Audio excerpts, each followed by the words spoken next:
Maayong adlaw. Salamat sa Ginoo nini nga kagayunan nga iyang gihatag alang kanato ug akong pagampo nga matagusa na sa maayo nga kahimtang.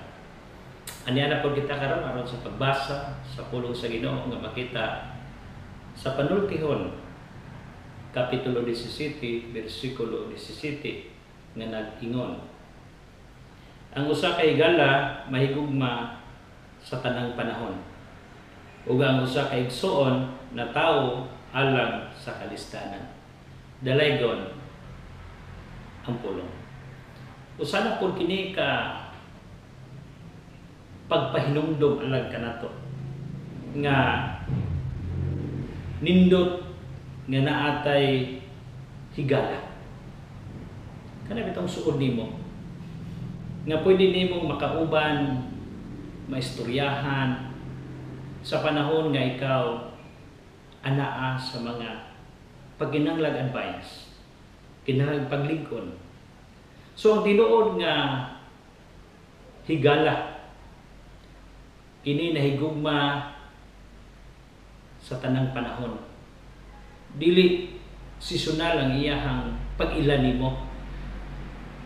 Nahigugma siya ug iya kang gidawat. Ana ang tinuod nga higala. O loyal pud siya. Dili paling-paling. Dili kaniya dauton sa uban.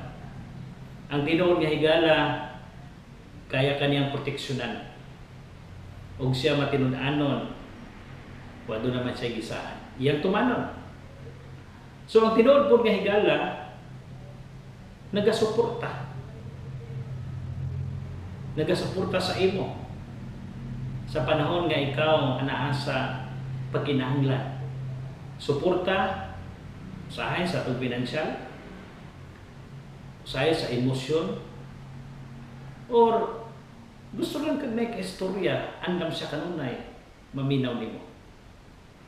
Ug ang tinuod pud nga higala, andam mo pasaylo. Tinuod gyud nga dili man tanang panag-amiguhay naa sa maayo nga kondisyon kanunay. Naging mga panahon ba nga ang panaghigala ay sukdon. Ug adto naging mga panahon nga magbikil. Pero tungod kay adunay tinuod nga gugma isip higala, kaya nimo siyang pasayloon, kaya nimo siyang samton. So ikaw karon napaka higala nga pwede nimong masumbungan, maistoryahan, ug andam nga nimong kasaligan. Kung naaman, salamat sa Ginoo. Pero kung ikaw karon wala pa kay tinuod nga higala, hagiton ko ikaw pag-ampo. Kaysa diyan mo ampo ka, padalaan ka sa Ginoo og tinuod nga higala nga anda mo tabang nimo. Kung dili ka niya baliwalaon, siya anaa mo suporta nimo, upaluyo nimo. Ug anaa siya sa panahon nga ikaw naa sa dili sayon nga sitwasyon, andam siya nga mo alalay, mo lingkod kanimo. Ug labaw sa tanan, salig sa Dios. Kay siya ang tinuod nga higala nga dili gyud mubiya ug mubiya kanimo. God bless.